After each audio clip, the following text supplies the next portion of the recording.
Halo, selamat malam kawan-kawan negeri Konoha.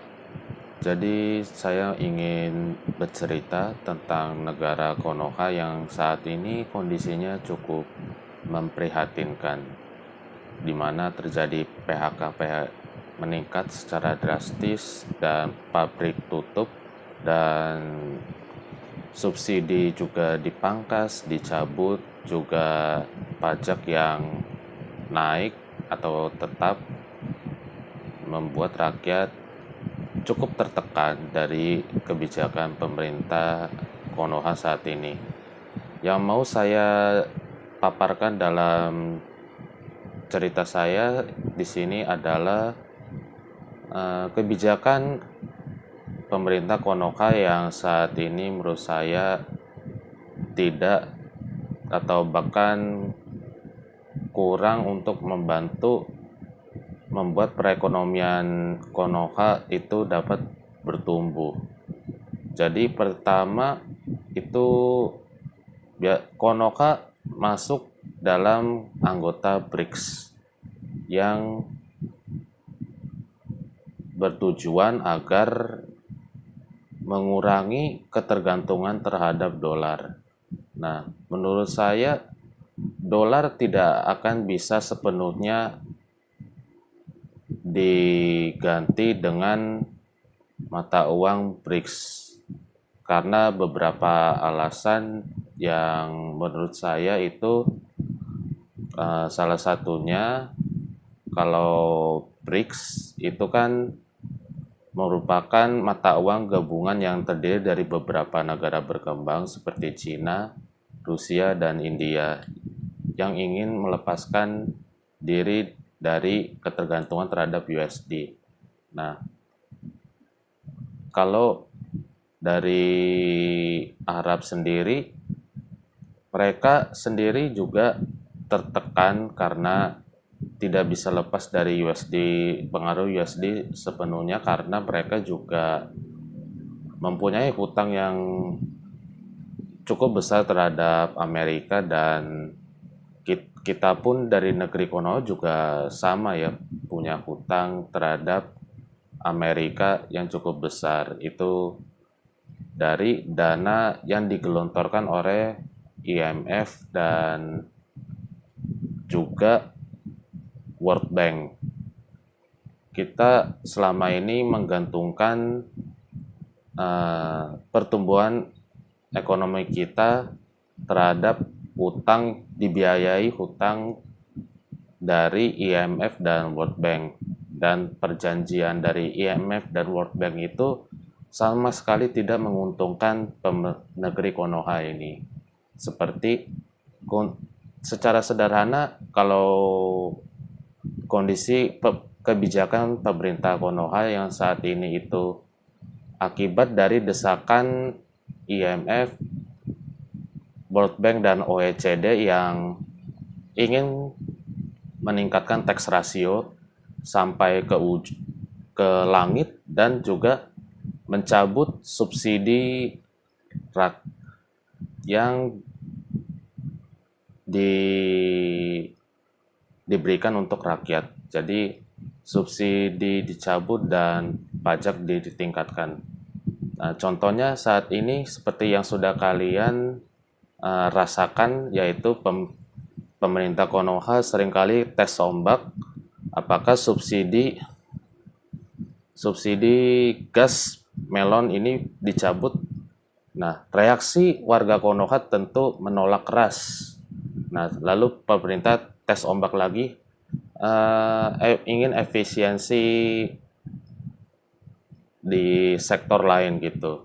Nah, terus seperti itu sampai pada akhirnya warga Konoha bereaksi dan pemerintah merevisi kebijakannya gitu. Nah, itu salah satu alasan mengapa kita masih bergantung terhadap USD dan negara Konoha, biarpun sudah bergabung dalam BRICS, dia masih tergabung dengan OECD, IMF, dan World Bank karena sebagian utangnya didanai oleh ketiga pemeran utama tersebut. Lalu yang kedua adalah saya akan membahas Danantara. Jadi kalau Danantara seperti yang sudah kita ketahui bersama, Danantara itu sovereign wealthy fund, yaitu super holding besar yang dibentuk untuk menampung pendapatan dari BUMN kita supaya bisa dialokasikan untuk diinvestasikan, sehingga dari laba investasi tersebut pemerintah bisa mendanai program-programnya tanpa harus bergantung pada utang-utang yang didanai oleh ketiga pemeran utama tadi. Nah, jadi Danantara ini kita perlu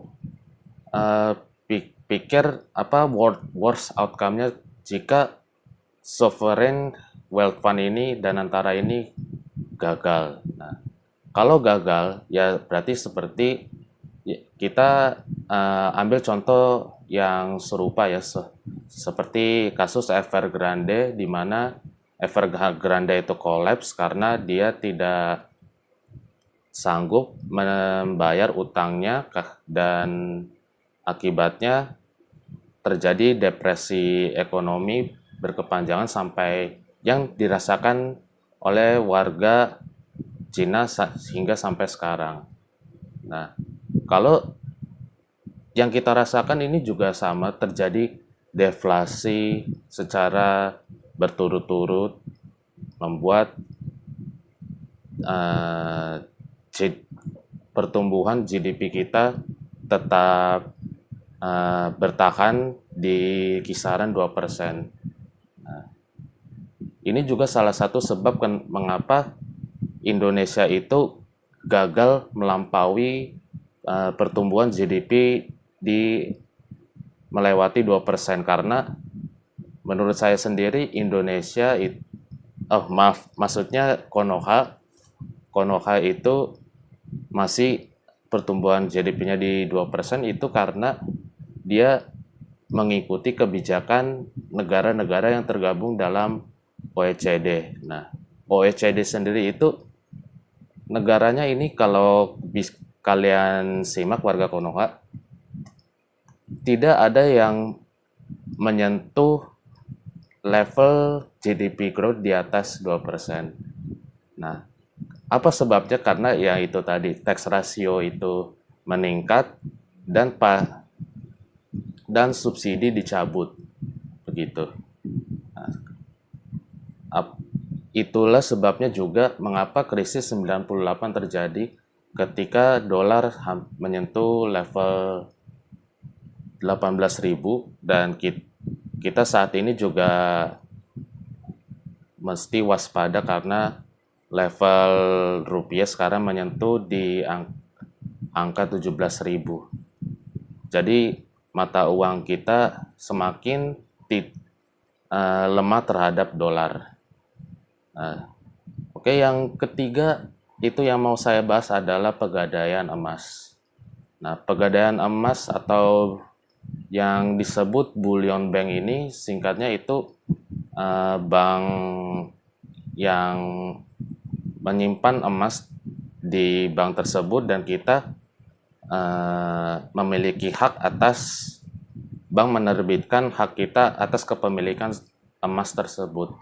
Nah, menurut saya ini konsepnya sama seperti dulu ketika dinar emas itu dipertukarkan dengan hak kepemilikan bank menerbitkan hak kepemilikan emas. Tapi ketika terjadi penarikan besar-besaran, itu ada resiko di mana bank itu tidak sanggup memenuhi penarikan yang terjadi secara bersamaan, begitu. Nah, di situ ada potensi risikonya di situ. Menurut saya ini sama dengan bank konvensional pada umumnya, meskipun yang dijadikan bank emas itu BSI itu termasuk bank syariah gitu ya. Tapi menurut saya konsepnya sama seperti bank konvensional pada umumnya. Oke, yang terakhir itu eh, solusi bagaimana negeri Konoha ini bisa lepas dari masalah problem kita PHK di mana-mana, eh,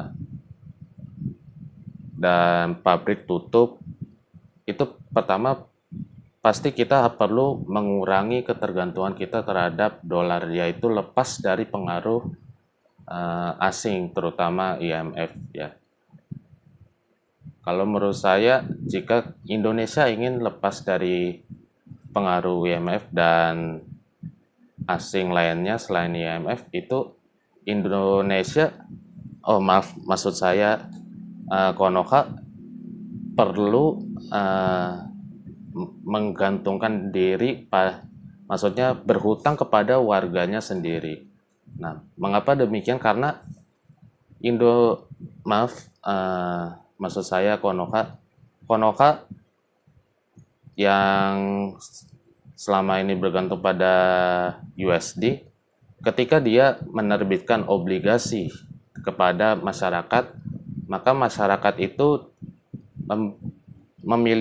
bisa memiliki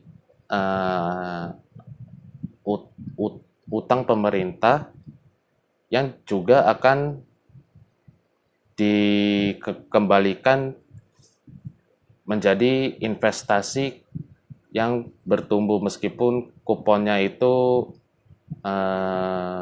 kurang lebih itu 5-6% ya gitu. Jadi ini juga akan menstabilkan kondisi rupiah kita agar tidak sampai menyentuh kisaran 17.000, membuat rupiah kita menguat begitu. Nah, selain itu kita juga perlu memangkas barang-barang impor dan membuat ekspor kita itu bertumbuh. Jadi membuat cadangan devisa kita bertumbuh gitu. Sehingga nilai tukar rupiah kita semakin menguat. Karena kalau level USD itu makin naik, tentu barang-barang impor akan semakin naik, menyebabkan foreign outflow itu membebani perusahaan yang mengandalkan impor sebagai basis kegiatan usahanya gitu. Nah, jika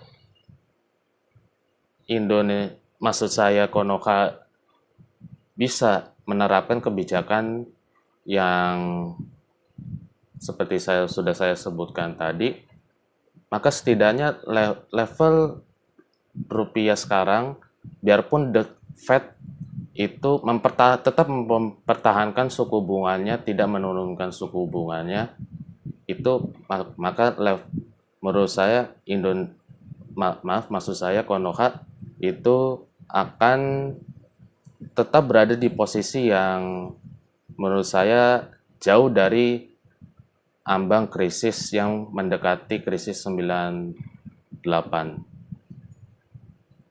Oke, jadi seperti itu pembahasan saya kali ini. Mohon maaf jika ada salah kata. Sekian dan sampai jumpa.